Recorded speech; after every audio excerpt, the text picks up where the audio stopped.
ჩვენ დავბრუნდით პირდაპირ ეთერში, ჩვენი სტუმარია გრიგოლ გეგელია, ის წარმოადგენს ლელოს ძლიერ საქართველოს. გრიგოლს მივესალმები. ახლა კომისიაზე ვლაპარაკობდით წინა სტუმართან, რომელმაც თქვა, რომ ოპოზიციას ერთიანი პოზიცია უნდა ჰქონდეს ამ თემაზე. ბუნებრივია, თქვენი პოზიციაც არის საინტერესო. თქვენ როგორ უყურებთ და აქვს თუ არა დღეს ოპოზიციას ფორმატი, სადაც ისინი ხვდებიან ერთმანეთს და შეიძლება ამ თემაზე საერთო აზრის ჩამოყალიბება. მოგესალმებით, მივესალმებით ჩვენს მაყურებელს. დავიწყებ იმით, რომ დავეთანხმები წინა გამოსვლელს, აბსოლუტურად მნიშვნელოვანია, რომ ოპოზიციას ამ საკითხზე, ისე როგორც ყველა ძირითად სტრატეგიულ საკითხზე ჰქონდეს ერთიანი პოზიცია, სწორედ ეს არის ჩემი პოზიცია, რომ ჩვენ ერთობლივ რეჟიმში უნდა შევაფასოთ, რა თქმა უნდა, ეს ყველაფერი და ერთიანი ტაქტიკა დავსახოთ, რადგან ახლა ცხადია ყველასაც, რომ ქვეყანაში არის ჩამომდგარი ჩვეულებრივი ავტოკრატია, უკვე დიქტატურის ჩაცემენტების ფაზაში ვართ, როდესაც ივანიშვილის თვითმარქვია უბადროკი რეჟიმი ცდილობს, რომ ჩააცემენტოს დიქტატურა და ასე დროს ბუნებრივია ორმაგი მნიშვნელობა აქვს იმას, რომ ჩვენ ყველანი ერთად კარგად ვიაზრებდეთ საფრთხეებსაც და იმ სწორ ტაქტიკებსაც, რაც იქნება მომგებიანი ჩვენი საერთო ძალიან დიდი და მნიშვნელოვანი ბრძოლისთვის, რაც არის ამ ქვეყნის გადასარჩენად კრიტიკული მნიშვნელობის ბრძოლა. შესაბამისად, ყველა ნაბიჯი უნდა იყოს სწორი და მე მივესალმები სწორედ იმ ეთიკას, რასაც თირა ბოგუჩავაც ახსენდა ჩემს წინ, რომელიც ამბობს, რომ კი, ჩვენ ერთობლივად უნდა შევჯერდეთ ყველა ამ საკითხზე. ხა რაც შეეხება უშუალოდ კომისიას, რა თქმა უნდა, ერთადერთი мотиваცია, რაც ამ კომისიას გააჩნია, ეს არის პოლიტიკური ოპონენტების დევნის და კუდიანებზე ნადირობის ერთით მეტი ინსტრუმენტის შექმნა. სხვა არავითარი мотиваცია ფარს არ გააჩნია და აი ჯერ მინდა ვეკითხო, როგორ სასაცილოა, რომ 12 წელია მათია პოლიცია, პროკურატურა, სასამართლო, სუსი, კრიმპოლი, მათია კლანი, რომელიც არ გამოუცვლიათ სხვადასხვა და 12 წელი რომ არ გამოუძიებიათ, ვითომ და მე-13 წელს მოუნდათ ახლა რაიმეს გამოძიება. და რაც უარესია, მე რამდენიმე სახელი და მოვიყვანო.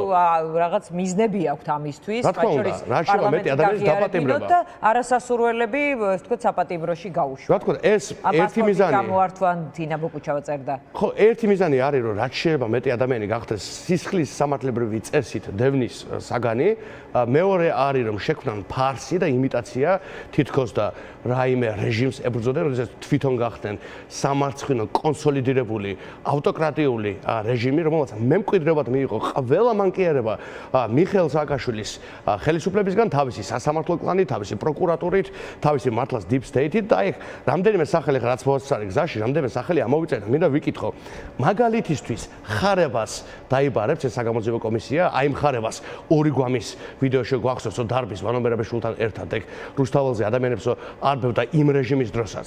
დაიბარებენ ხარებას, კითხავენ ამას. აი ბათუმის მერი რო არის, მეგის ქარდავას მოადგილე იყო ბათუმის დღევანდელი მერი ქართული ოცნების. მას დაიბარებენ, გამოკითხავენ, სასამართლო კლანი რო ყავთ.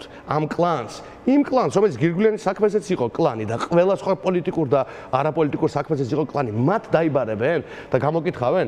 აი პოლიტიკოსებს ბატონი კალაძე 2008 წელს მონაწილეობდა სააკაშვილის წინასაარჩევნო კამპანიაში და ამართლებდა 2007 წლის ნოემბრის დარბევას. დავით სონღულაშვილი დღეს ეგრეთ წოდებული მინისტრი გარემოს დაცვის და სოფლის მეურნეობის 2012 წელს. მან შესწირა ნაციონალურ მოძრაობას. ხარდაჭერა ალბათ არ იქნება მათი ინტერესის სფერო, იქნება უშუალოდ თანამდებობა. უნდა იყოს იმ რეჟიმის ხარდამჭერი არ იყოს, საჯაროდ იჯდა ეთერში ინგა გრიგოლიას და ყველას ნანახი აქვს და საჯაროდ 7 ნოემბრის მერე ამ ყველაფერს ამართლებდა და უჭერდა მხარს. დავით სონღულაშვილი 2012 წელს ამ კაცმა დღეს რომ ქართული ოცნების დეპუტატი იყო და ახლა მინისტრი რო არის 2012 წელს მან შესწირა ნაციონალურ მოძრაობას 7000 ლარი. ნათია თურნავა საერთოდ ლეგენდა deep state-ისა. თანხის შეწირვაც ალბათ არ იქნება. როგორ არ იქნება? რატო არ იქნება? რეჟიმის ხარდაჭერა არის თანხის შეწირვა? თანხის შეწირვა ეთერში ხარდაჭერა შექება და რეჟიმის ეს არის მაამებლობა რეჟიმის და ეს არის ხარდაჭერა რეჟიმის. კომისია მნიშვნელოვნად. ხო და მაგას ვკითხულობ, დაკავდება თუ არა, იმიტომ ხალხმა მინდა დაინახოს რა უბედურებასთან გვაქვს შეხება. რომ ადამიანი ხარ თინა ბოკუჩავა ამერიკაში ცხოვრობდა და სტუდენტი იყო. მაგალითისთვის. აი ხა მე ჩემ თავს არც ვახსენებ სკოლაში ვსწავლობდი და ძალიან ბევრი კიდე ახალგაზრდა ქართველი პოლიტიკოსი. საკვანძო ფიგურა ეხლა მათ რიგებშია, მათ შორის თქვენ ახსენეთ სასამართლოს. მაგრამ გავაკეთებ თქვენ ამბობთ წამით ეს მინდა დავასრულო. ნახეთ ნათია თურნავა მაგალითისთვის ხო? ეს ლეგენდარული deep state-ის ადამიანი ყველა ხელისუფლების დროს იყო მაღალი თანამდებობის პირი და 35000 ლარი შესწირა 2012 წლის აგვისტოში. აი იმ ყველაფრის მერე დღეს რომ ჩვენ დღეს რომ მე მელაპარაკებიან ამაზე ხო?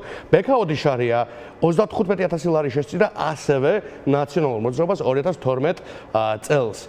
მამუკა ბახტაძე 2012 წლის აგვისტოში 20,000 ლარი შესწირა ერთიან ნაციონალურ მოძრაობას. მაკა ბოჭორიშვილი ცნობილია, მუშაობდა ბრიუსელში, საელჩოში და მიხეილ სააკაშვილი საპერფარშოში შევიდა და მაპატიეთ და იქ კარებთან იდგა, რომ გამოეღო დროზე კარები. აი ამ დონის კარიერისტი, ოპორტუნისტი არის, რომელიც ჯერ საგარეო საქმეთა სამინისტროში მუშაობდა, აი ბრიუსელში მუშაობდა და ეხლა არის აი ირანის და ჩინეთის საგარეო პოლიტიკის მსახური რეჟიმის ეგრეთ წოდებული საგარეო საქმეთა მინისტრი. ანზორ ბოლქვაძე, გოჩა ენუქიძე, გიორგი ვოლსკი, თენგიზ შარმანაშვილი, სავალან მირზოევი, ბექა ოდიშარია მე მგონი ვახსენე, რომელიც გოგა ხაინდრავა ფილმებს ოიღებს ეხლა მაგ ხელისუფლების მინისტრი არის ხო? იმ სწორედ რომ ავტოკრატიულ 2 წელში. აი ეხლა აქ რო ბატონები ჩამოთვალე, იცით ამდენი აქვს შეწირული? გოჩა ენუქიძეს აქვს შეწირული 16 ივლისს 2012 წლის 60,000 ლარი, 6,500 ლარი, 12 წლის ივლისში აქვს ანზორ ბოლქვაძეს შეწირული. ეს ხალხი ლაპარაკობს რამეზე? ეს ხალხი ყვებავდა მაგ რეჟიმს. ბიძინა ივანიშვილი უსხამდა ბენზინს მაგ რეჟიმს. რაზე გველაპარაკებიან ჩვენ საერთოდ? აფინანსებდა თავად რა თქმა უნდა. დიახ, რატო მაშინ არ ქონდა პრობლემა? რატო არ ქონდა მაშინ პრობლემა ბიძინა ივანიშვილს? პრინციპებით თუ ქონდა, ხელფასებს ეგიხდი და ბენზინს ეგ-უსხამდა იმ პოლიციას სწორედ, რომელიც მე მათ შორის ჩადიოდა დანაშაულებს, ხო და გადაცდომები ძალიან მძიმე იყო და ობიექტური სახელი უნდა ერქვა.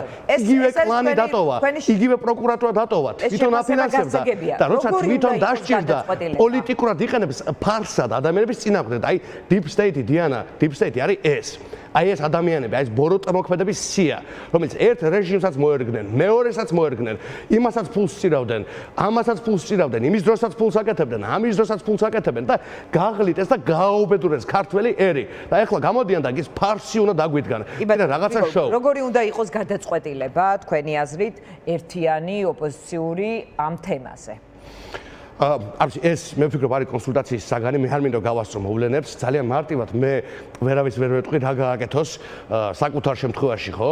როდესაც ადამიანის გამოძახება და დაბარება მოხდება კომისიაში, ეს უკვე მის წინაშე არსებული რეალობაა მათ შორის, ხო? მის თავისუფლებას ემუქრება მათ შორის საფრთხე არ დაცემის შემთხვევაში, ამიტომ მე გამიჭირდება ამ მომენტში ხვის მაგიერ ვისაუბრო ისეთ საკითხს, რომელიც საკმაოდ დელიკატურია და საკმაოდ რთულია. ამიტომ მე ვფიქრობ ჩვენ კონსულტაცია გვმართებს ერთმანეთთან. მაგალითად არაფერი გამორიცხული არ არის არც ერთი გუნდიდან. ზოგადად ეს კომისია არ იქნება. აი ყველა პოლიტიკური რა თქმა უნდა. ზალაში შეიძლება იპოვონ რამდენი ჩვენ ვარ ავტოკრატიაში. დიახ, დაგეთახმებით. კი, ანუ ნახეთ ეს კომისია არ იქნება, სხვა რამე იქნება, ის მუხლი არ იქნება, ეს მუხლი იქნება.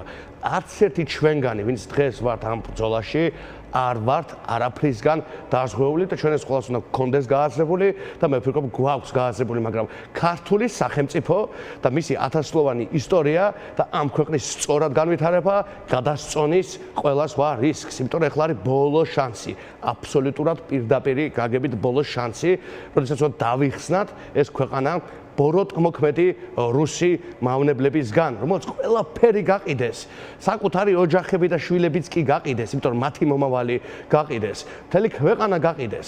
ადამიანებს შესთავაზეს ღარიბი ავტოკრატია, რომელშიც ივანიშვილი, რომელიც ისედაც ფლობს 60%, ხო? ეროვნული სიმდიდრისა, 63%, უпроსოდ, ეხლა კიდევ 300 მილიონით გამდიდრდა.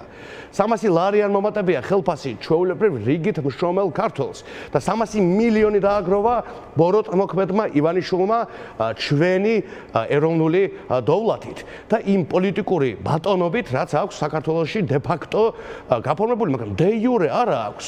ძალაუფლება არ არის მისი და ის ვერ შეირგებს ძალაუფლებას, რომელიც არ არის მისი და რომელიც დგას ტიტუშკებზე, აი ამ ბოროტმოქმედებზე, რომელიც ქალებს და ჟურნალისტებს ესხმიან თავს, ხო, რა ვახსენო და რამდენიმე ასეულ რობოკოპზე მეტი არაფერზე ეს რეჟიმი არ დგას და მისი დღეები არის დათვლილი. ბატონო, მადლობა. გრიგოლ გეგელია იყო ჩვენი სტუმარი, რეკламის შემდეგ დავბრუნდებით პირდაპირ ეთერში.